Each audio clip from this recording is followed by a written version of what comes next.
we're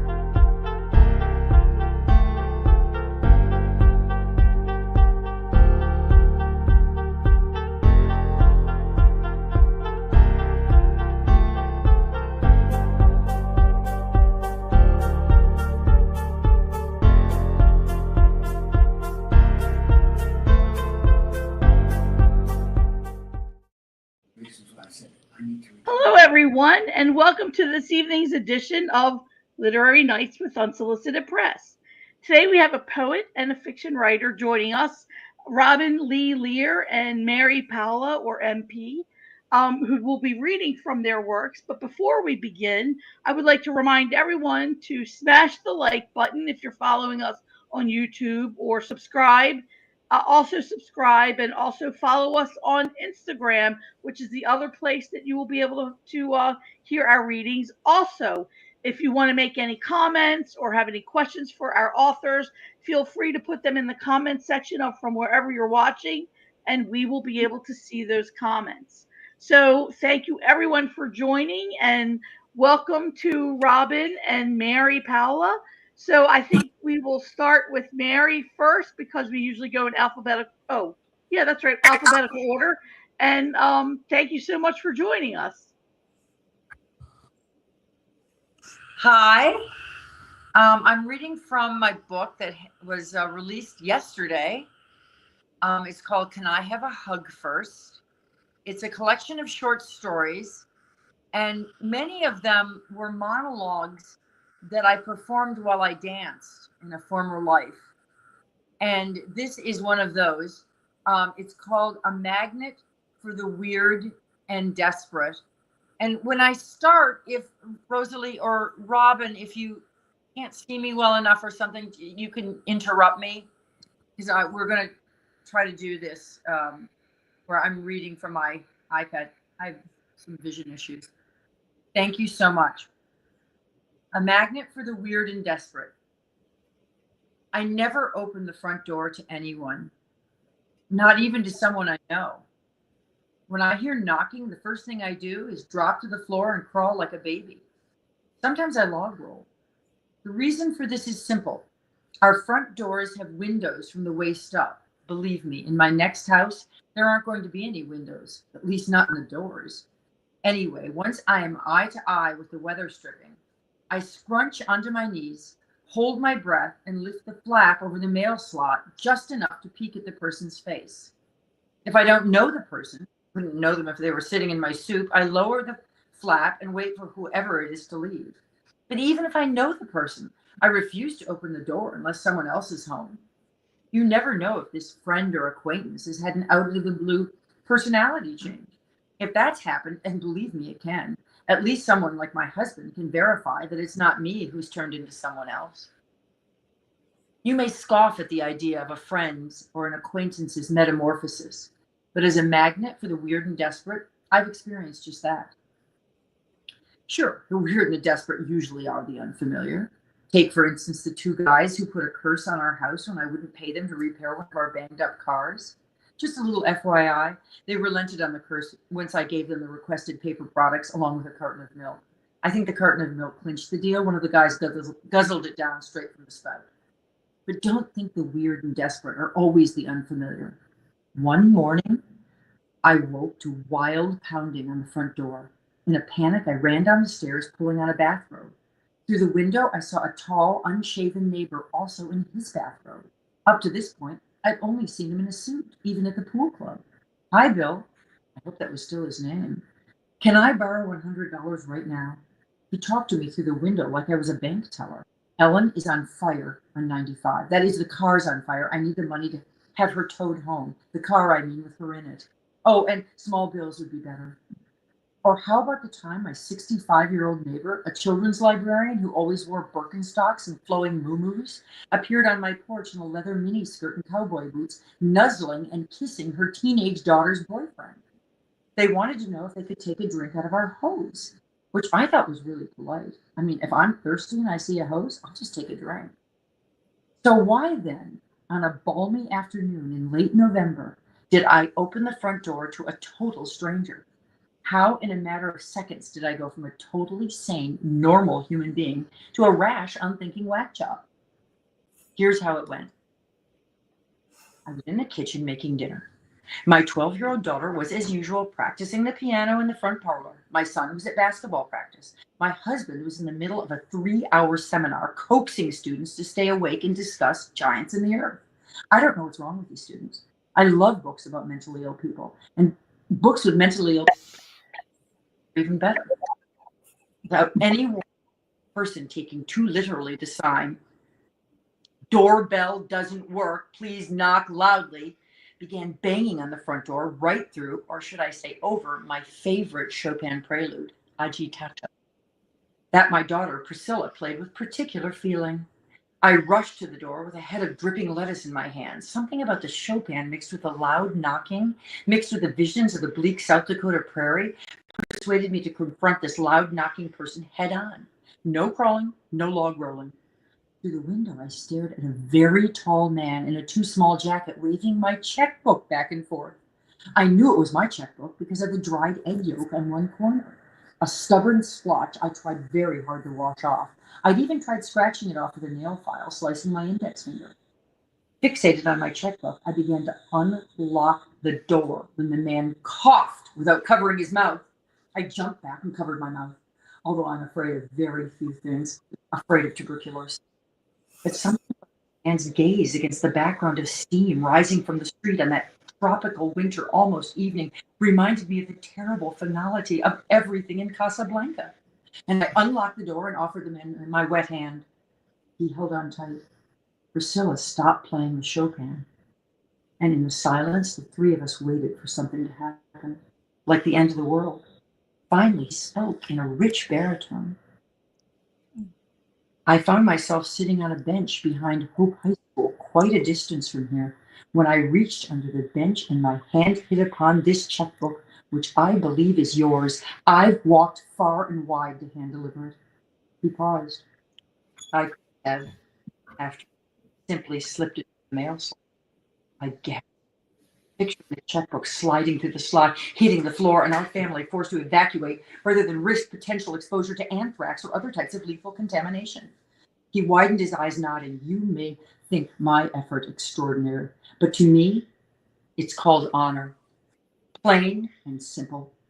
I heard the ominous tinkling of a few low notes, very reminiscent of the young girl being sacrificed in the rite of spring. You walked right here? How can I repay you? I haven't been able to find my checkbook since yesterday.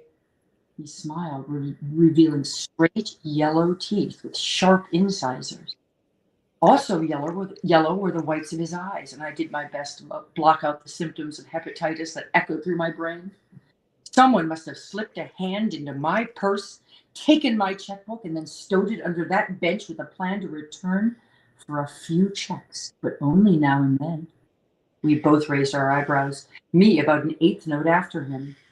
No one would suspect someone of cashing another person's checks at random intervals. He peered over my shoulder as he stepped toward me, one foot on the threshold. My thoughts exactly, madam. You've read my mind. He cleared his throat, gazed upward, and as if he knew we'd memorized Emma Lazarus's poem engraved on the Statue of Liberty in a last-ditch effort to persuade our son to participate in Poetry Week, he lifted his poems. Give me your tired, your poor, your huddled masses yearning to be free. Priscilla from the parlor piped up. The wretched refuse of your teeming shores, send these the homeless tempest tossed to me. I beckoning him inside. I lift my lamp beside the golden door. He bowed, his tiny jacket circled around his armpits, cinched around his armpits. Oh, won't you come in? It would be an honor to have you enter our house and rest your weary feet. You must be exhausted and hungry. Both. Then we cocked our heads, listening to Priscilla progression of chords, all in a minor key. What are you doing? She mouthed. We passed her on the way to the kitchen. He smiled, slipping off his child's jacket. I caught it and raced after him. I found him sitting erect at the as if he lived in our house, in a former life, maybe. I worried it had been neater then. Cookies? I asked. For starters, certainly. I arranged a plate of chocolate chip cookies I'd made with bread. seeds, a supposed cure for my husband's high cholesterol, and asked if he'd like some coffee. If it's freshly brewed. He looked askance, eyeing the cookies before selecting one. Not quite enough sugar, he said, shaking his head and raising his eyebrows like the guy on the British baking show, describing the failed efforts of one of the losers. I began to heat the water when out of the corner of my eye, I saw his long, thin fingers inch along the counter towards my checkbook. Instinctively, I grabbed it, noticing that not only were the whites of his eyes yellow, but one pupil was blue and the other gray, and they both seemed to be spinning. Then he stood up and began to intone in a deeper voice. Give us this day our daily bread, and forgive us our trespasses as we forgive those who trespass against us. He lifted a cookie above his head, breaking it in half. We gazed upward as crumbs rained down, and the tea kettle began to hiss, spitting water in all directions. A few scorching drops hit my face, and I screamed, imagining this man baptizing me in scalding water. Death by scalding was not something I'd ever worried about, but I was afraid of brainwashing. And now I found myself in danger of being hypnotized by asymmetrical eyes and biblical quotes. He chuckled at what I wasn't sure, but in my mind, a scene unfolded in which he laughed, clutching his sides as I ran along a desolate dirt road, lost in a country where hepatitis and tuberculosis are rampant. In the final scene, where missionaries and half of my face is covered in a violent red burn mark. And lead us not into temptation, he shouted as he slipped a cookie into his shirt pocket. I was considering begging this man for forgiveness for any number of sins when Priscilla tiptoed in and the phone rang. I grabbed the receiver as it was my last connection to the world as I'd known it. Sort of like the ending of Casablanca when she's about to board the plane for heaven knows where. Hello? It's Corrine from the church. I gulped hard for no reason except that my dance studio is located in a church, and although I had encountered the secretary once or twice between classes, I'd never gotten the woman's name straight. I couldn't be sure this Corrine was the secretary, or someone perhaps in cahoots with the eye-spinning man, or someone else altogether. A representative from a worldwide kidnapping agency, hell-bent on placing disfigured missionaries in remote locations. Just want to let you know something sort of disturbing. Someone has been in the church stealing things while doing something else. This person forged some of Father Buber's checks and also took the communion wine. Whoever it was played all your Tchaikovsky CDs. I know because they were scattered everywhere. And one, the waltz from Sleeping Beauty, was playing on your boombox. Something else was on your boombox that I don't feel comfortable talking about. It could remind someone of glue, only with a bleach-like smell. Rhymes with emasculation. That is the production of it. You're going to want to check all your things, and don't forget to bring some paper towel and disinfectant. I whirled around as the man clinked his coffee cup against the saucer. I hope you have cream for the coffee. And by the way, could I request some Tchaikovsky from the young pianist? Thank you.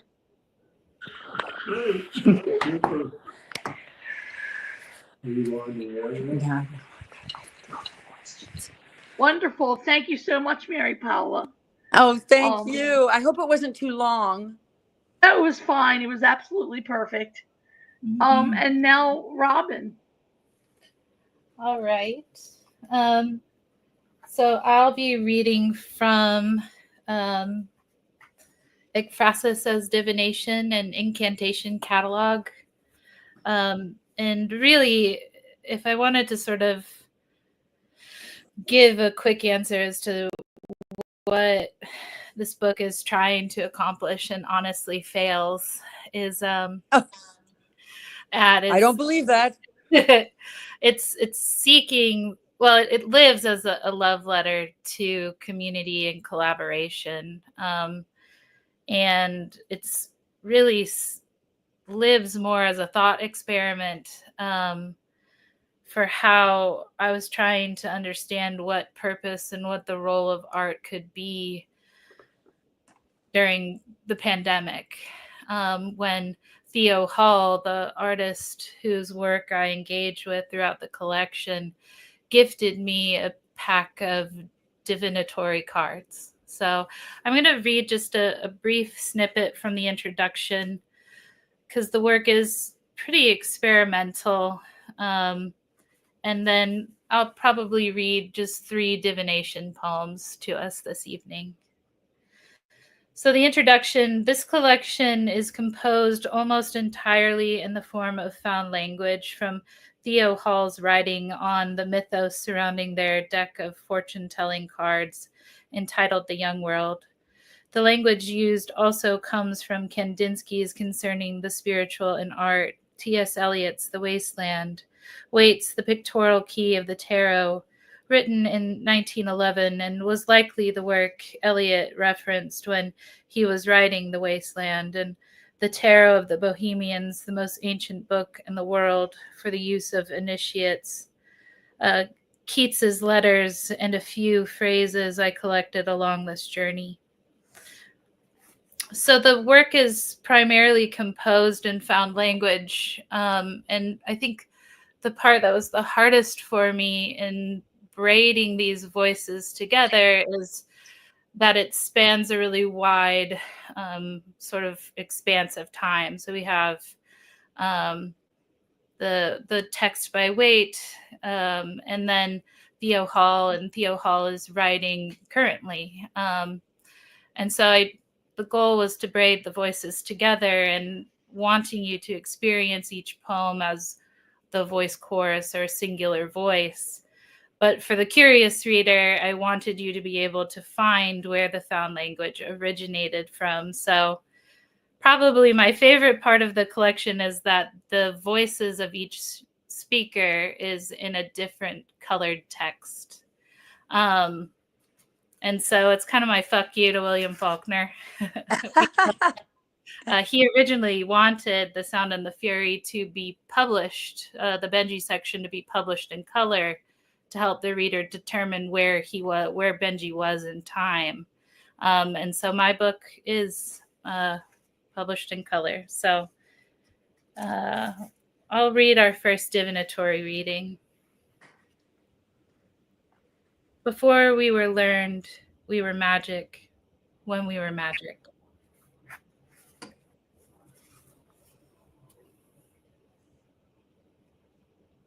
Follow me in thought, dear reader. The human brain acts in accordance with a very small number of laws, and the inventor cannot escape from the effect of this rule. We come after thinking in moon blues, sun red, warm and comfortable, until a weightless pain reminds us everything is like being birthed. Submerged with one leg floating beyond the length of our vertical stretch to touch the edifice of our thesis, and the sand beyond our reach at present. Over our head broods symbols that sometimes look like mathematic gifts to aid in our attaining the maps for our futures, blending reason with satisfaction.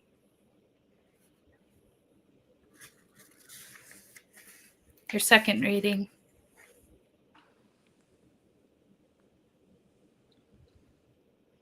Here is where we renounce consequences. Consider the cards. Our strength resides in contemplation. Higher meanings are matters of inference, because people aren't as simple as the grocery store. Our actions don't just pop into existence like apples and bread. We know their work expresses an internal, that all language is an external form of children questioning what we see. A mouthless language, fluid as water, from great ewers irrigating a never-ending extent of red, sunlight, or shadow, standing in water, lying on the grass. Still sometimes, even the priest does not believe.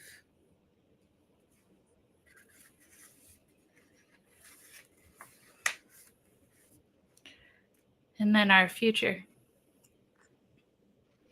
The view. Poetry is the failed and beautiful expression of things that are unnamed.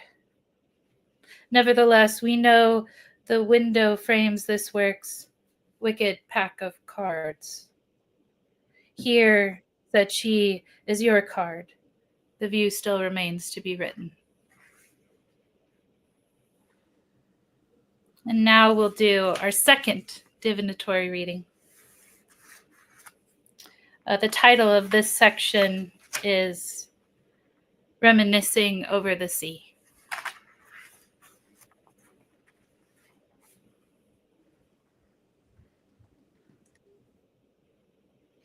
In the beginning, there was nothing. And then there was a word, water. Where did the stream meet? Where the stream met the sea, waves crest onto memory's shore, but now seems motionless, or even to move down and backwards. In the psychic sphere, color is a power which directly influences the water's deluge, and the blue distance before the tide, and the expanse of sky which spreads to the very verge of the sea. Here, some fishermen's huts are now perched midway, and suddenly home means something it never meant before. Water, or the passage in Lear that reads, "Do you not hear the sea?" haunts now intensely.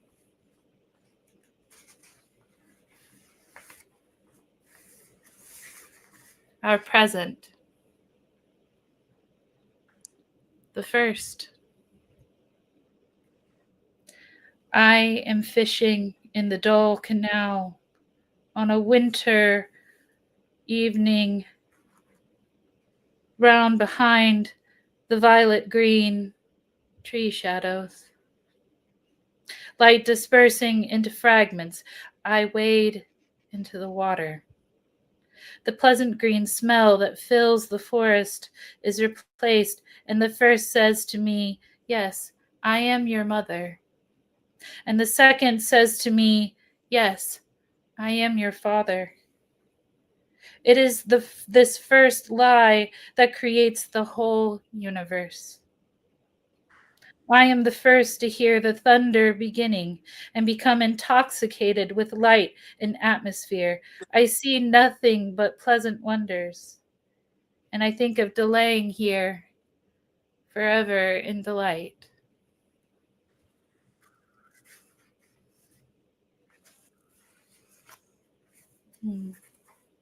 The secret.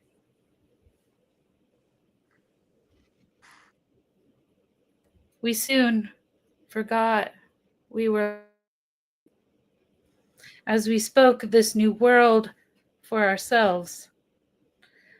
However, breathing our dreams' difficulty to detail and illustrate descriptions as tenebrous as one, sharpening one's vision and nature of man, of convincing one's nerves that the world is full of misery and heartbreak.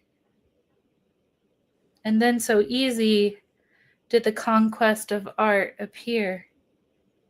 A dictionary turned our words to stone,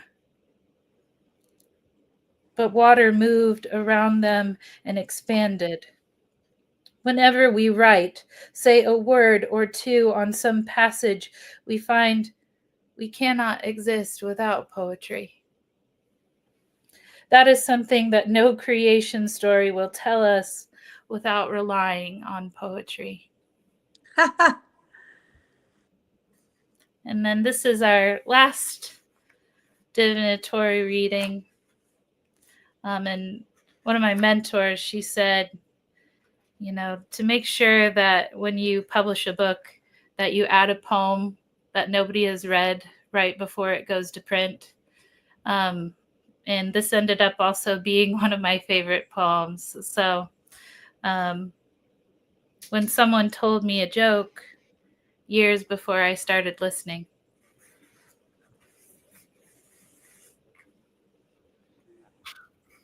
The Young Tin Wizard. The moon pours down influences, destroying the old convention that it's sane to be an artist. Between the world yawns a gulf which few can cross, so I imagine the act of flying and discover the dead land looks like lilacs, scattered out, stirring with the roots of desire.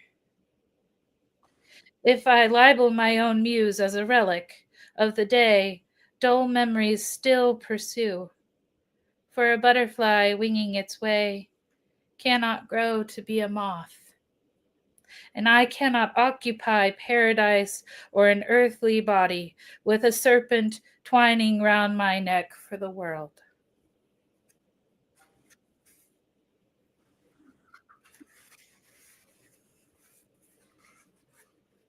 Our present, the fourth. The veil or mask perpetuates change. From lower to higher, and this is more fitly represented and rectified as these apocalyptic visions. If I should die, said I to myself, is a crude notion. My reaping skeleton knows I have left no immortal work behind me, nothing which signifies life. Just the inner work is impossible. To make my friends proud of my memory, crude notion of the reaping skeleton inspector. Exchange a reality for a blind dreamland where truth's inner feeling can and cannot be felt. White prelate clasped hands await our end. A crude notion reaps our skeletons again and again and again to rattle our buried and abandoned bones.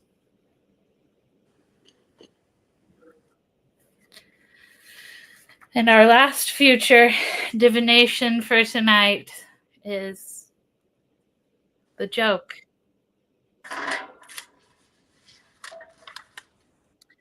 I have just written my own muse, and she tells me not to be uneasy about arbitrary letters, eccentricity, and manner.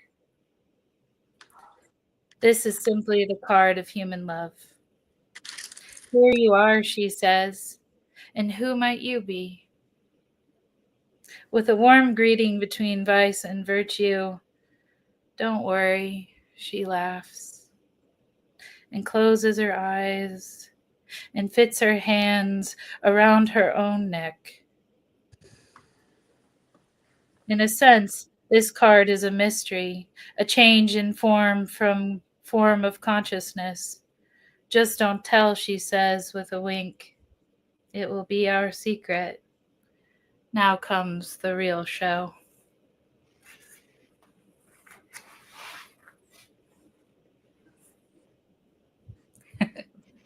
The end. The Zoom silence after a reading is always so strange. What beautiful work. Both of you, really beautiful work. So, and two different genres. Mary Paula is fiction, and yours is poetry. So, I want to ask a question about each of your books. Mary Paula, is your whole book kind of in that same tone of the first story that you read, like sort of like comical and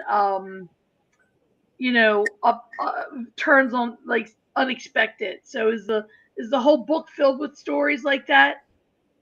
Well, it interesting. I didn't think that it would be, but the more I started working with monologues I had written and transforming them into short stories, the more I liked that tone and offering all these different voices of people finding the absurdity of life.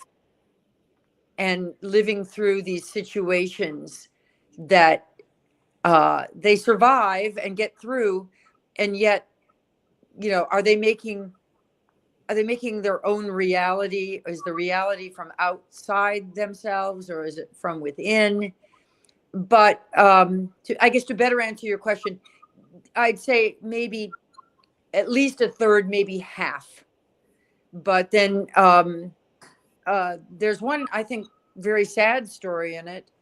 And those stories, I think, that begin as stories and not as performed monologues, maybe not so much, but there's a good healthy dose of humor in this book.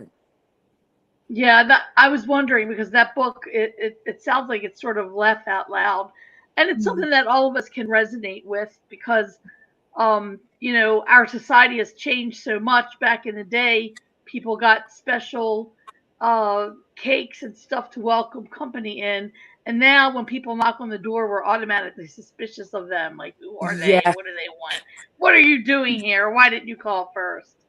exactly. So, I really yeah. try to turn the exactly what you just said into show the tragedy and the humor of it all at once, Yeah. Hmm. so that you really do see, wow, you know, I'm nervous to open the door, which is so crazy, weird, but then there's always a funny twist to it. So anytime you try to pin life down, it's kind of unpinnable. That is true. But Yeah. Robin did a really great job trying to pin life down with those beautiful cards and that beautiful poetry because yours was more sensitive and more lyrical, you know, not so much more, you know, not humorous, but resonating in a different way. So, can you tell us how you came to the idea of doing these poems connected to? Are they tarot cards that someone drew, or No, so Theo Hall, it was during the pandemic. And so, I mean, it was early on during that time. And so Theo Hall and their partner, Joe Kane, they came over to our house. And it was like, oh, yeah, I'd be willing to die to get to have wine on my porch with Theo and Joe. And while we were over there, I'd been reading The Voyage of Sable Venus, and I just became fascinated with the idea of cataloging and found language. And I'd been playing around with like working on using Frida Kahlo's recipe book in translation to make a sort of like delicious couple of found poems. But I don't know. I think in a lot of ways you have to listen when life presents you with something that is magic. And so Theo that night just gave me this deck of cards that they had designed. And they've also written about 200,000 words worth of mythos around the world that they're creating. Young World is larger than I think any one of us. And I asked them if I could engage with them from the perspective of tarot. And I say that it's composed of this sort of contribution of three. And so Meg Wade, she's the author of Slick Like Dark, and also a local Nashville poet. She is a practicing Appalachian granny witch, and she does tarot card readings. And so Theo had gifted Meg a copy of the cards as well. And Meg sort of taught me how to read the language of Theo's art, if that makes sense. does? Yeah, it really does. I thought that came off very strong. Oh, thank you. Yeah, thank you. I wish I could be as humorous, Mary Paula. I try. I want to be, but I'm just not. Well, as a former ballet teacher and dancer, I thought that what Rosalie said was really right. The lyricism was very, very well done. I don't like words like graceful and beautiful because they're kind of bland. So I will say structurally and everything, I just thought it was very well done. And I felt like I was slipping along dancing with you. Thank you. Yeah, I'm holding it up because the book is color coded. So Oh yeah, green is Waite, cranberry or pomegranate color is Keats, blue is Theo, and then love purple it. is Kandinsky. So Love it. thank you. What an innovative idea for a book, also, because I kind of like all the woo woo and divination stuff, and it seems like it's the most perfect thing to step into the age of Aquarius with this beautiful, these beautiful divination cards and text that is actually um, color coded to reflect the speaker or the character. So that's really innovative Thank you. to write a whole book that way. So, Yeah. so let's talk a little bit about the writing process. How long did it take each of you to complete your projects, and what was the inspiration behind your projects? I know you, Robin, you said it was the pandemic, but still, it takes time for things to go from an idea to fruition. And Mary Paula, what was the inspiration behind your performed monologues? So I guess we'll go in alphabetical order again. Well, interestingly, my journey has been long. I'm not young. And I was, as I said, my first life was as a dancer, where I was a pretty devoted dancer, but I knew something was missing because I love telling stories. And I didn't think you could do that as a dancer. And I was teaching dance at a college, and I asked Bill T. Jones and Arnie Zane to come and perform at my college. That was one of my jobs, and at the college I was teaching at, rather. And I knew not much about their work except that they were becoming very famous in New York City. And they got up on stage, and Bill started talking and dancing. And I was like, wait a minute, that's illegal. And but it really hit a nerve. I was never the same, and I began talking and dancing, and eventually left dance for the talking. And I feel like I really found my home in my monologues. And my first project was very different, though. I wrote a novel called Someone Else, and it was uh, pretty dense. I was very lucky that the Unsolicited Press brought it out. So my journey after that book was to go back to my beginnings of being a writer and use some of those monologues. It just seemed like a really big change from my first book called Someone Else to go back and revisit the humor and what comes from the body. I think is so profound. It's so real. It's, and so those story, I had to go back and remember that transition that I made from being a body artist to being a writer. So a long way of telling you, there were many steps towards Can I Have a Hug First? The first really being finding out that you could dance and talk at the same time. And I guess I like the short form a lot. It fits my OCD, my anxiety, all of my mental disorders. The short form really works. I'm always very nervous about boring people. I'm always very nervous about structure. I think my strongest thing about my writing is my voice. And so I've been told that many times. So I do believe that. And structure is not easy for me.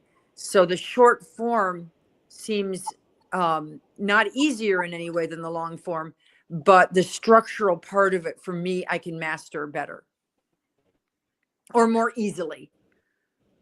Yeah, everybody sort of comes to the art and with their own gifts, and they sort of find the form that works.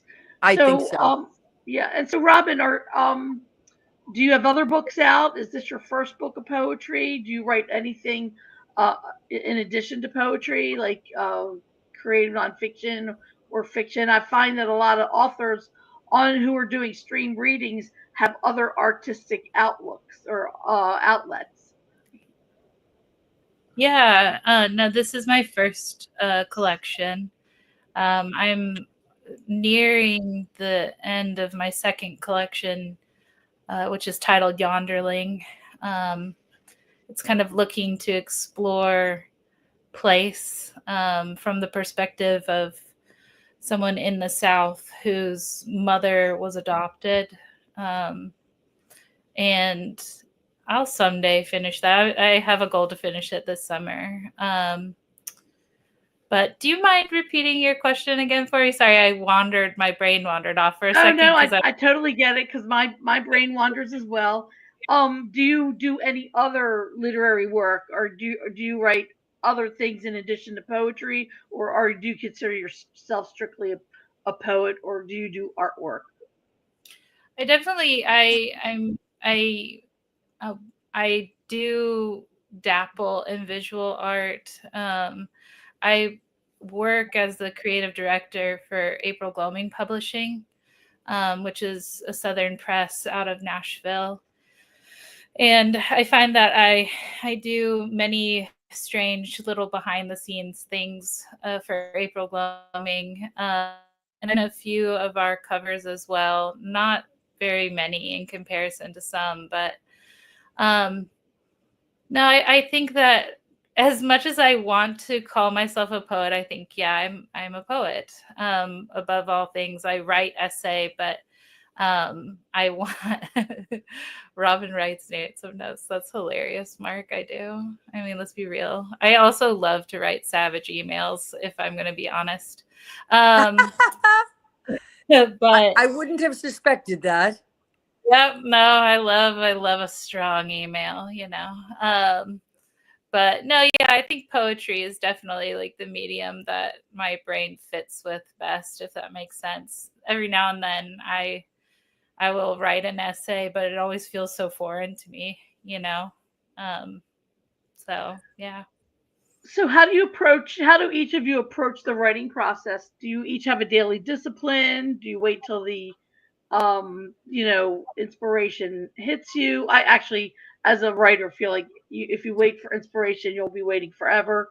Yeah. So what is your daily discipline like in terms of getting the work done? Because getting published is a matter of writing the pages, sitting in the chair, and getting the work done. So what is your approach, each of you? I think my partner refers to my writing process as conjuring, which is hilarious because I wrote this divination book, but I have a tendency to, I've not lived a life that's afforded me the ability to be able to write every single day. And in some ways, I think we give young writers or developing writers that advice, and it intimidates people away from the page more than anything else. So in terms of process, when I get ready or I have the itch to do something, I tend to spend a lot of time in research, because it's like there's this like non-language sort of sensation that I have that's scratching at me. And then I have to go search for the words that I need in order to understand it and to be able to put language to it.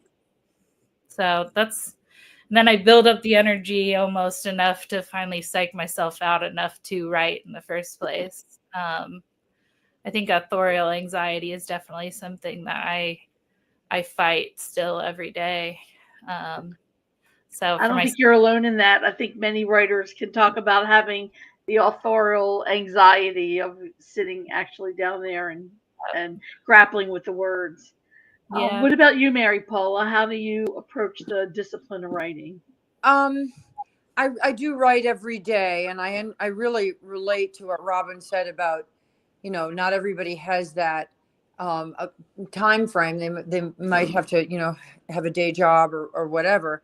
But at this point, I write every day, and I get a little nervous if I don't write. I feel a little anxious, but I don't often write a ton. I read about Dom DeLillo once, that he literally writes from, breakfast to midnight and barely comes up for air. I couldn't do that. But I feel like if I solve a little bit of a problem every day in a writing, I'm really happy. And then sometimes that will lead me to do more than that. And I will write most of the day. But sometimes I have to make room for, creating content, which I'm not particularly interested in doing, but you have to do.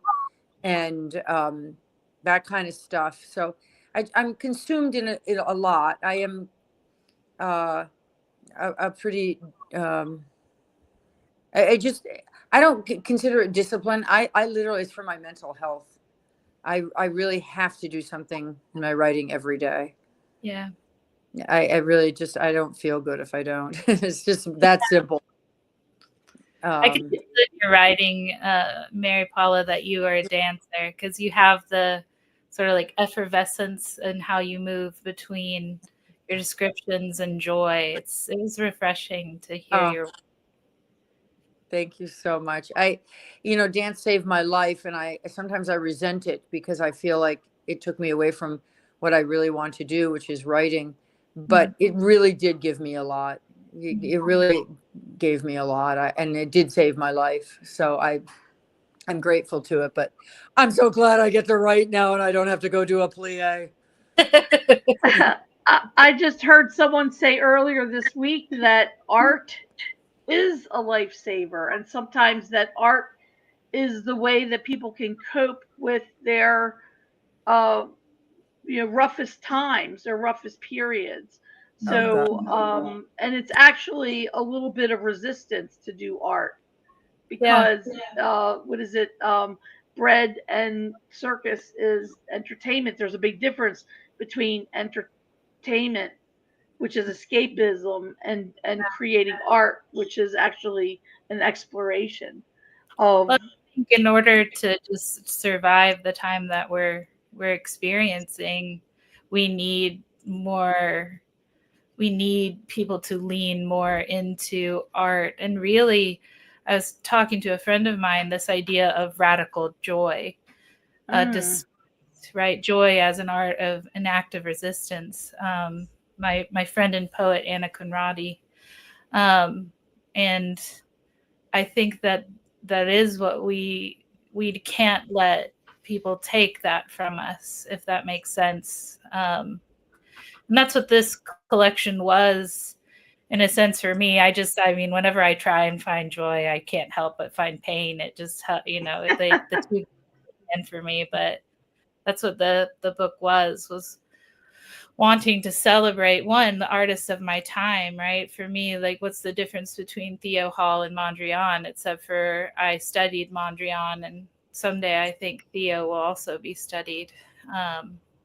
And to give our time that same sort of like importance, and then two, to find purpose again, because I don't know if anybody here was teaching during the pandemic, but teaching poetry to a Zoom room of blank black screens, it was hard to remember that it mattered at times, if that makes sense. But that really makes sense. Yes.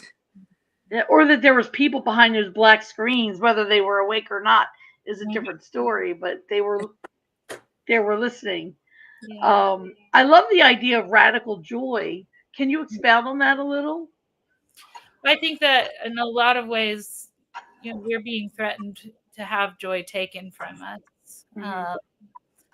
This sort of like rhetoric of intensity and of brokenness, and I think that, especially when I think about Southern literature, Southern literature has always had to exist, right? I say that Southern progressives are the salt of the earth, because you've had to exist in a community or in a region that rejects you inherently. And yet, Tennessee Williams, Flannery O'Connor, right? There is just like this sort of like tongue-in-cheekness to them that is not joy. Flannery O'Connor, not joy. Tennessee Williams, maybe, right? But But there this was an sort of irony.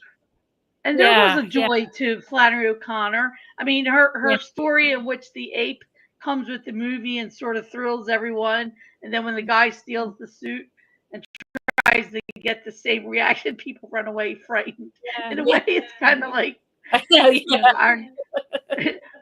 Mary, you got a question. Somebody saying, Mary, what's your advice to people who can't afford to write every day, who have to work 60 hours a week to pay the rent, etc.? What is your advice? Oh boy, that's a tough one. I guess, maybe your practice will have to be more concentrated on those days when you have time. I can understand that. I wonder if it's a type of thing where, I don't know if you have breaks and you can speak into your phone, and scribble down an email to yourself. Yeah, I can imagine that's tough. I guess eking out little moments here and there might help. And I do know people that don't need that actually write like all weekend or in the evening. So yeah. And then there's the 5 o'clock club. I yeah, know a group of writers who get up at 5 in the morning and write from 5 till whatever time they need to start getting ready for work, and then they're in bed by 10 o'clock, the absolute latest, so that they can rinse and repeat. In fact, a dear friend of mine, her book was just recently longlisted for the Penn Faulkner Award, who is part of the 5 o'clock club. wow. To be honest, I've tried to do that, but I've never been a morning person. So I did it for a week, and then I was just like sitting there bleary eyed at the computer, like, I don't think this is working for me. Yeah. But, Yeah, I think yeah. my partner Lance Umenhofer, he says that if you read that day, that can also be writing. Or if you lived purposefully in order to work through something, that also can count as writing time. So I think, in a way, learning to be gentle with our process and realizing that process is a very intimate it's a very intimate practice. And so No, I think that's very process. good. I literally was saying it, not, I hope it didn't sound like I was tooting my own horn. It's just, for me, it really is tied up into my mental health. I mean, it's a way I take care of myself, by writing every day. But as I said, sometimes it's not a lot. Mm-hmm. I solve a paragraph, call it a day, go outside, do something. I mean, honestly, Mary, I'm amazed by that discipline that you have. I'm jealous of it. Thank you. I guess things you think are a curse, like anxiety, they kind of come through for you sometimes. Yeah. so a lot of writers who are new listen to our show, our streamed readings every other week. I always ask, what advice do you have to people who are not yet published, who are maybe new at writing? What advice do you want to impart to those folks who are aspirational with the writing? You go first, Robin. Yeah, that's such a hard question. I guess my advice is always to know that rejection is inherently a part of the process, and I'm also speaking to myself now. Yeah, seriously. And that no one is ever going to care about your work as much as you do. And so if you aren't willing to spend the time in it and to advocate for it and to find where it's meant to be, then maybe that's some reason to do a little bit of self-reflection. But yeah, I think that it's something that I've had to really reckon with too, right? This idea that with each rejection, we've just found where it's not meant to live. And so then we can find where it is meant to live. Oh, that was beautiful. That's really great advice. Very beautiful. That was gorgeous. You can see she's a poet. I really agree with what Robin said. Listen for the positivity.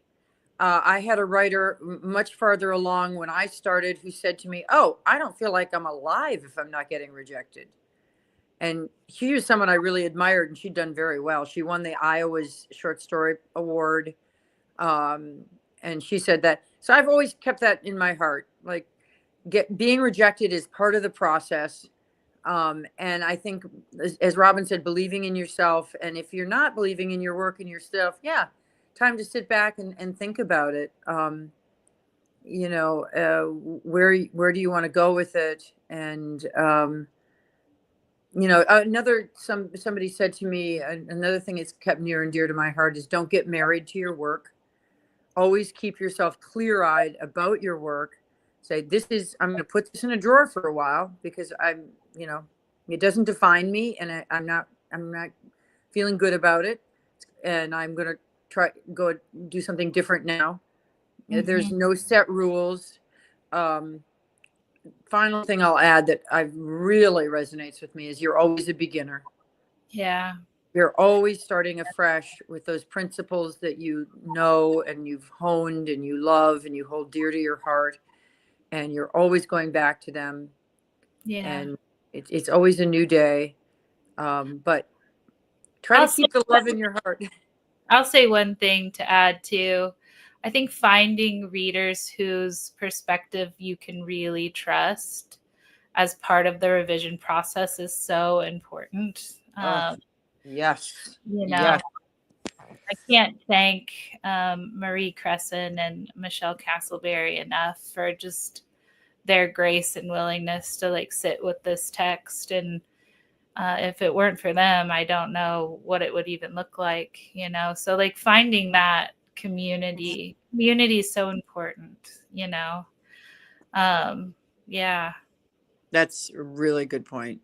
That's something I really could work on. I really suffer from. I'm a loner. I'm a huge loner, and finding community is really key. I think that's so well put.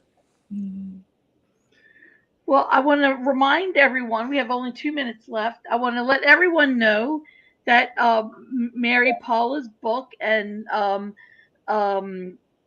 sorry, I just drew a blank. Robin's book are both available on Unsolicited Press's website, and you can go there under books and get them because they're both born, I think.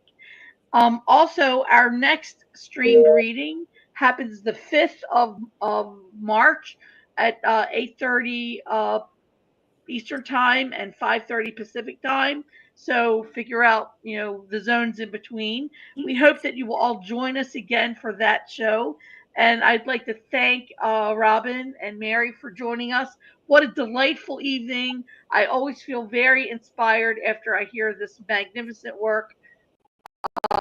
Very inspired. I hope that our listeners tonight were also inspired, and they feel inspired to go and create and to live with radical joy and to see the humor in things. So thank you all very much. Thank you all for joining us, everyone who's out there, and thank you to Mary Paula and Robin for sharing your work with us tonight. Thanks so much, Rosalie, and I loved hearing your work, Robin. Bye now. Thank you so much for including me. My pleasure. I'm going to end the stream now, but you can hang on if you want.